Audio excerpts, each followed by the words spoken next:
Là j'entends ta voix qui m'appelle, m'invitant à m'approcher avec assurance et plein de confiance. Je peux entrer dans ce lieu secret. Bien-aimés dans le Seigneur, que Dieu vous bénisse de partout où vous pouvez nous suivre. C'est encore moi, votre humble serviteur, le prophète Abbé Mwamba, la nature de Dieu. Je suis le pasteur responsable du ministère des Étoiles internationales, 6 sur Lumété, 11e rue, quartier industriel, avenue Okito, numéro 2. Je reviens encore pour continuer avec notre méditation de chaque jour. Aujourd'hui, c'est toujours avec notre thème qui dit « Comment vaincre les esprits qui arrêtent la destinée, l'histoire d'un groupe, d'une personne, d'une nation, d'une église et de certaines personnes. » Aujourd'hui, je pense la fois dernière, je parlais sur le premier point qui est institué sur si tu veux que ton histoire, ta destinée ne s'arrête pas en cours de route, ne s'arrête pas brusquement selon le livre de Galates, chapitre 5, verset 7. La première chose, j'avais dit qu'il faut entretenir de bonnes relations avec le Seigneur, être en relation profonde avec le Seigneur, et cette relation va t'apporter de bonnes choses. Aujourd'hui, je viens avec notre deuxième point, qui est sur avoir une alliance avec une personne qui n'est pas de mêmes origines que toi tu as, autrement appelé un père spirituel. Quelqu'un qui ne vient pas de ta famille, quelqu'un qui n'a pas les mêmes origines que tu as, mais quelqu'un que Dieu envoie dans ton chemin pour changer ton histoire, pour changer ta vie, pour t'amener quelque part. Aujourd'hui, il y a beaucoup de gens, des fois, qui sont hors la parole, qui sont en train de négliger la considération de l'homme de Dieu, la considération des pasteurs, la considération d'un père spirituel. Ces histoires, c'est peut-être les chrétiens qui sont en train de les négliger. Un jour, j'ai croisé un papa, il est venu me voir et quand j'ai échangé avec lui, il me dit, pasteur, tu connais tel papa là? Je lui dis, oui, je connais ce papa. Il me dit, ce papa-là est venu me dire qu'il voulait m'initier dans certaines choses. Et j'avais refusé, j'ai dit que non, ça ne pourra pas aller. Et il me dit, non, il faut que je puisse t'introduire là-bas, parce que si je t'introduis là-bas, je serai ton mentor, je serai ton père spirituel, je vais t'encadrer. Je lui demande où. Il me dit, il voulait m'initier dans les sciences occultes. J'ai dit, ah bon? C'est-à-dire, lui aussi veut devenir ton père spirituel, même là-bas. Vous voyez? Donc, il y a aujourd'hui les gens qui négligent la paternité spirituelle qui est très importante. Les pères biologiques, oui, mais les pères spirituels est là pour gérer la partie spirituelle. La Bible même dit dans 1 Chronique de 20-20, la Bible dit, confiez-vous à l'Éternel votre Dieu, vous serez affermis, et à ses serviteurs, les prophètes, vous réussirez. Lorsque quelqu'un est en bonne relation, est en alliance avec un homme de Dieu, son histoire ne s'arrêtera jamais. Nous allons prendre ce passage qui va nous aider, le livre des Rites, le chapitre 1er, et vous allez commencer même à partir du premier verset en descendant, mais moi je vais prendre quelques versets qui vont nous aider par rapport au temps qui nous est imparti. Prenons le chapitre 1er là, on commence à partir même du verset 8, mais l'histoire commence à partir du premier verset. La Bible dit, Naomi dit alors à ses deux belles filles, allez retourner chacune à la maison de sa mère, que l'Éternel use de bonté envers vous, comme vous l'avez fait envers ceux qui sont morts et envers moi. Que l'Éternel vous fasse trouver à chacune du repos dans la maison des maris. Et elles le baisa, elles levèrent la voix et pleurèrent. Elles lui dirent, non, nous n'irons pas avec toi. Nous irons avec toi vers ton peuple. Naomi dit, retournez mes filles. Pourquoi viendrez-vous avec moi? Ai-je encore dans mon sein des fils qui puissent devenir vos maris? Retournez mes filles. Allez, je suis trop vieille pour me remarier. Et quand je dirai, j'ai de l'espérance qu'en cette nuit même, je serai avec un mari et que j'enfanterai des fils. Attendriez-vous pour cela qu'ils eussent grandi? Refuseriez-vous pour cela de vous marier? Non, mes filles, car à cause de vous, je suis dans une grande affliction de ce que la main de l'Éternel s'est attendue contre moi. Elle élevèrent la voix et pleurèrent encore. Orpa baisa sa belle-mère, mais Ruth s'attacha à elle. Mais Ruth s'attacha à elle. Naomi dit à Ruth, voici ta belle-sœur est retournée vers son peuple et vers ses dieux. Retourne comme ta belle-sœur. Ruth répondit, ne me presse pas de te laisser, de retourner l'un de toi, où tu iras, j'irai, où tu demeureras, je demeurerai. Ton peuple sera mon peuple et ton Dieu sera mon Dieu. Juste ces quelques paroles que Madame Ruth est en train de parler à Naomi, ça l'inclut directement dans l'alliance qu'avait Naomi. Cette histoire, c'est une histoire, je pense que tu le connais, mais je vais t'expliquer quelque chose dans cette histoire. La Bible dit, Ruth et son mari Elimelech, avec ses deux enfants, ils sont allés faire un séjour à Moab, parce qu'à Bethléem, il n'y avait pas de pain. Comme aujourd'hui, là où il y a des choses à manger, c'est là où les gens se dirigent. Les gens n'aiment pas vivre la famille, les gens ne supportent pas la faim. Et lorsqu'ils sont partis là-bas, Elimelech, son mari, est décédé. Ses deux fils qui s'étaient déjà mariés, l'un à Orpa, l'autre à Ruth, ils sont aussi décédés. Et c'est Naomi qui se retrouve seule, dépourvue d'un homme, de son mari, dépourvue de ses deux fils. Et il était appelé à congédier ses deux belles-sœurs pour leur dire de retourner à leur maison parce qu'elles n'étaient pas encore à mesure de mettre au monde. Et ces deux filles, Orpa et Ruth, ils étaient moabites. Or, Moab, c'était un pays qui était sous la malédiction de l'inceste. Ils n'étaient pas à mesure de vivre et de réussir. Pourquoi? Parce que l'inceste prônait et dominait sur leur vie. Et Orpa connaissait l'histoire de sa famille. Ruth aussi connaissait l'histoire de sa famille.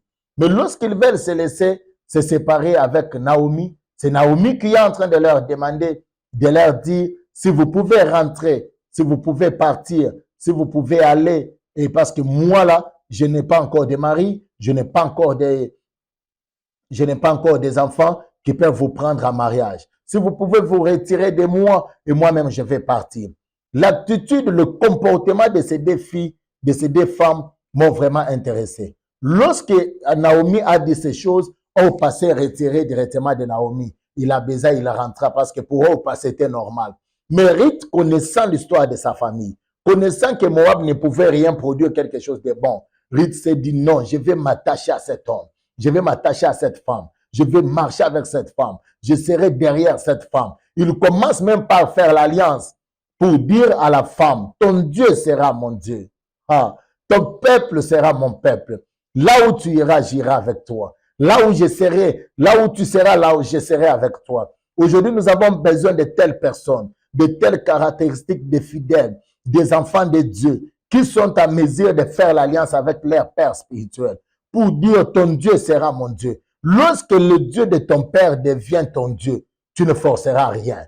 Lorsque le Dieu de ton Père devient ton Dieu, il y aura des endroits où la vie des autres s'est arrêtée. Mais toi, ta vie ne s'arrêtera jamais. Parce que le Dieu de Père, c'est le Dieu qui donne toujours la grâce, la bénédiction en toutes choses. Et lorsque tu es sous la protection, la couverture d'un homme élevé par Dieu, un homme béni par Dieu, je t'informe ma soeur, je t'informe mon frère, que rien de mal ne t'arrivera. Parce que la couverture spirituelle que tu as sur ta tête apportera de grandes choses. Lorsque nous allons la définition du Père, un Père en hébreu signifie la source. C'est-à-dire c'est le Père qui t'inspire, qui te protège, qui te garde. Par lui, il y a encore des choses qu'il est en train de te donner. Et ces choses-là vont apporter un plus. Il y a un frère qui est, ça fait un temps que je ne le vois pas à l'église. La fois dernière, je l'ai croisé. Lorsque je croise ce frère, il me dit, Père, si j'avais écouté tes conseils, je ne pouvais pas être dans la souffrance.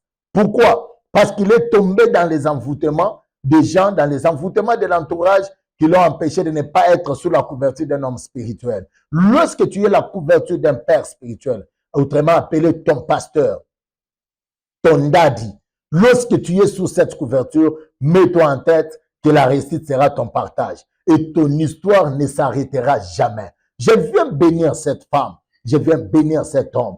Je viens bénir cet enfant. Je viens bénir cette maison. Je viens bénir cette société. Qu'il y ait la couverture d'un oint de l'Éternel. Parce que simplement vous êtes en alliance avec cet homme que Dieu a appelé, que Dieu a consacré, que Dieu a oint. Je te déclare que tu n'échoueras jamais, que tu ne tomberas pas dans les pieds du diable, que ton histoire ne s'arrêtera jamais dans ta vie. Les gens te verront toujours en train d'évoluer, en train de progresser. Un jour, j'ai connu cette histoire dans mon ministère. L'un de mes fils qui a un conteneur qui vend des pièces de moto. Un jour, il y a eu un incendie qui s'est basé sur son conteneur. Et tout ce qui était à l'intérieur, l'argent et les histoires de plus de 70 000 $, s'étaient consumés. Et il a commencé à pleurer. La nuit, là, il m'a appelé à 0 heure. Je suis arrivé sur le lieu. J'ai dit, Seigneur, qu'est-ce qu'il y a? Mais la nuit, le Seigneur me dit, va lui dire qu'il ne se décourage pas, qu'il se réveille. Je lui ai dit, ne te décourage pas. Le Seigneur va encore t'aider. Mes amis, c'était comme de la blague. J'ai vu les gens soutenir ses frères et aujourd'hui, là, il est en train d'évoluer, il est en train de prospérer, il est en train d'aller de l'avant. Pourquoi? Simplement parce qu'il était attaché à un homme qui a l'alliance avec Dieu.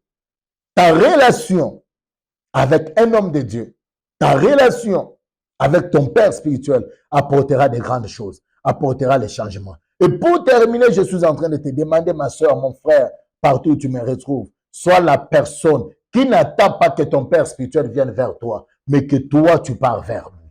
Avec tout ce que tu as comme problème, je pense qu'il va t'aider et tu verras les choses évoluer et ton histoire ne s'arrêtera jamais.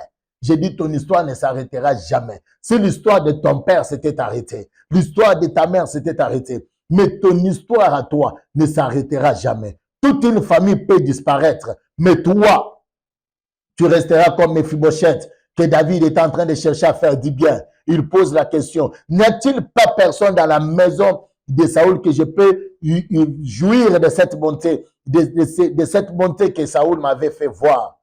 La Bible dit, on amena Méphibosheth. Et lorsque Méphibosheth est venu, il a profité des choses.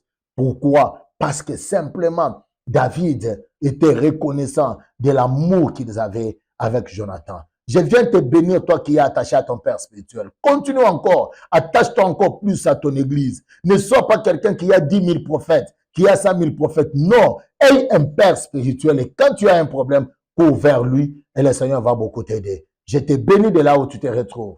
Que ta vie soit bénie et que la source de ton Père, la bénédiction de la grâce, de l'onction que Dieu a donnée à ton Père spirituel t'amène encore de grandes choses. Que tu n'échoues jamais. Répète ensemble avec moi cette prière. Au nom de Jésus, le Dieu de mon Père, tu cites ton Père là-bas. Au nom de Jésus, le Dieu de ton Père, le Dieu de mon Père Abbé Mwamba. Tout ce que je vais faire, je n'échouerai jamais. Je ne tomberai pas dans les pieds du diable. Je vais réussir. Et mon histoire ne s'arrêtera jamais. Ma destinée ne s'arrêtera jamais. Et quand tu fais cette déclaration, mets-toi en tête que tu as mis en exergue le Dieu de ton Père et il agira comme il avait agi lorsque Élisée se retrouva devant le Jourdain. Il déclara, où est le Dieu d'Élie? Et en déclarant ceci, le Jourdain se divisa en deux. Je déclare que ton Jourdain puisse se diviser en deux et que tu passes de l'autre côté. L'histoire des fils des prophètes s'était terminée, mais l'histoire d'Élisée ne s'était pas terminée. Pourquoi? Parce qu'il était encore en alliance avec un homme ouin, un homme appelé par Dieu. Ton histoire ne se terminera jamais. Ta vie sera transformée et tu feras de grandes choses et la gloire de l'Éternel sera avec toi. Que Dieu bénisse ta journée, que Dieu bénisse tout ce que tu es en train de faire et que ta vie soit arrosée en tout et pour tout. Au nom de Christ Jésus, j'ai ainsi déclaré. Amen. Là j'entends ta voix qui m'appelle, m'invitant à m'approcher avec assurance et plein de confiance. Je peux entrer dans ce lieu secret